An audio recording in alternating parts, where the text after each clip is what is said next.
Welcome to today's video. In today's video, I'm going to be doing a trade breakdown of how I made $1,500 with this setup that you can see right here.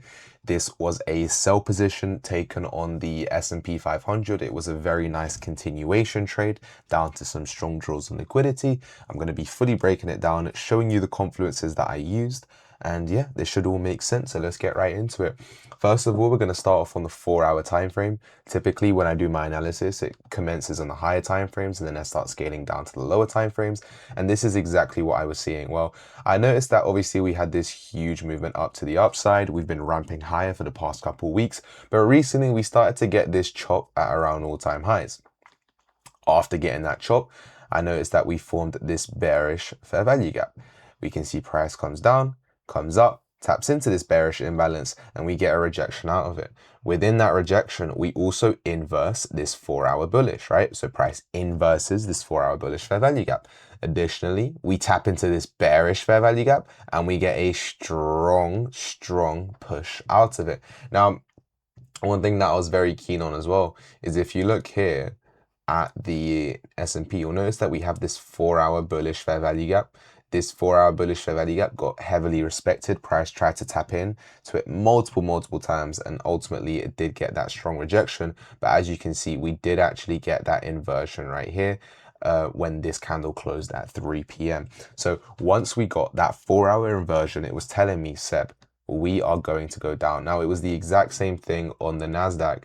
If we have a look, you can see that we have this 4-hour bullish fair value gap, and we inversed it with this strong bearish candlestick closure. So going into today, my bias was definitely bearish. Now, my bias was bearish, but here's the interesting part, right? So market opens, let's go all the way to market open, and let's get rid of some of these big blocks.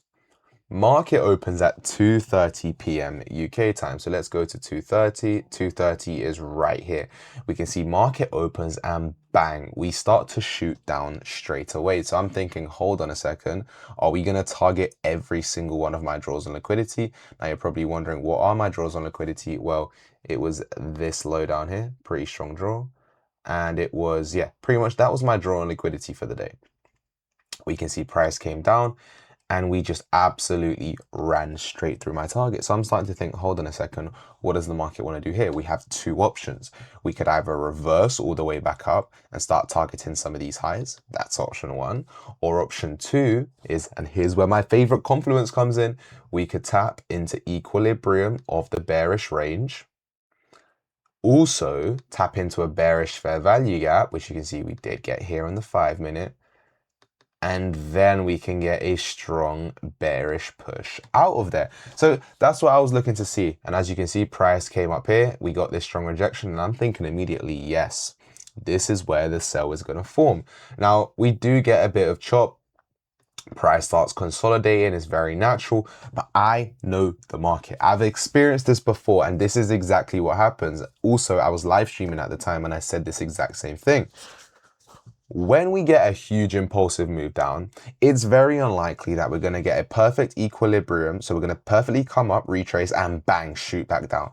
9 times out of 10, we tend to chop around, which is accumulate. We tend to gather those resting orders. We start to build up some momentum, right? Price starts accumulating.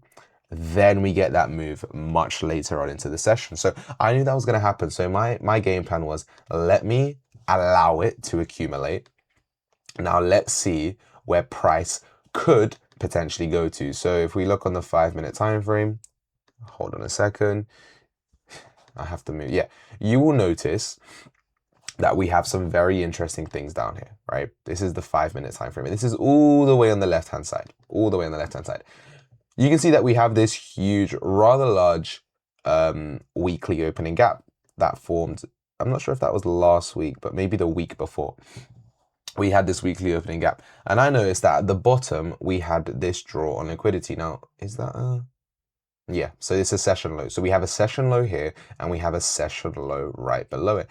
I recognize that this would probably be the following target. This is where price would want to go to. So once I recognized that, I knew that price wanted to fully fill in this weekly opening gap and then take out these two session lows. I was like, okay, Sales might have to be the play. Sales might definitely have to be the play. And that's why today I was very interested in a continuation sell. But Seb, so why did you take the sell all the way down there? And this is where we drop down to the 1 minute time frame. This is where we drop down to the 1 minute time frame.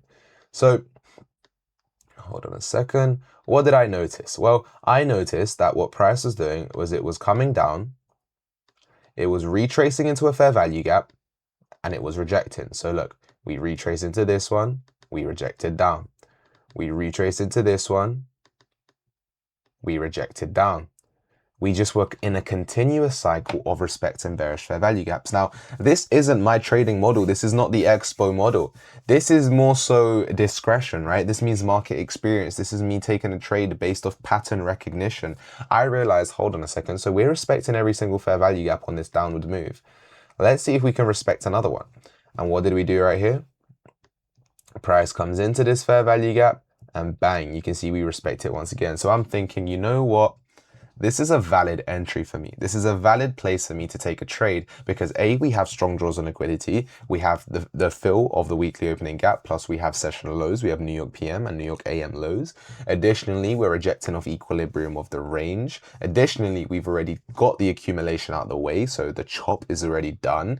Then it seems to me like we're just going to push lower and just gradually make that move towards my full target. So what did we end up doing? We ended up doing exactly that. We can see price then made this huge impulsive move to the downside, pushing further and further lower. I did take partials throughout this move. I think it was around here at this point. You can't see the marks on it because I disconnected from my broker, but I did take this. And yeah, I ended up cashing out my full position at this second low for a 3.46 risk to reward ratio setup. Pretty high in my books. You know, I tend to go for 1 to 2s, 1 to 3s. Now this is on the higher end. I don't really go for crazy, 1 to 4s, 1 to 5s. I say crazy for a lot of you that might be normal, but I'm a pretty safe trader. And yeah, the trade ended up playing out. It's a nice win to end off the week. We go into the new week now. Obviously, this is filmed on a Friday.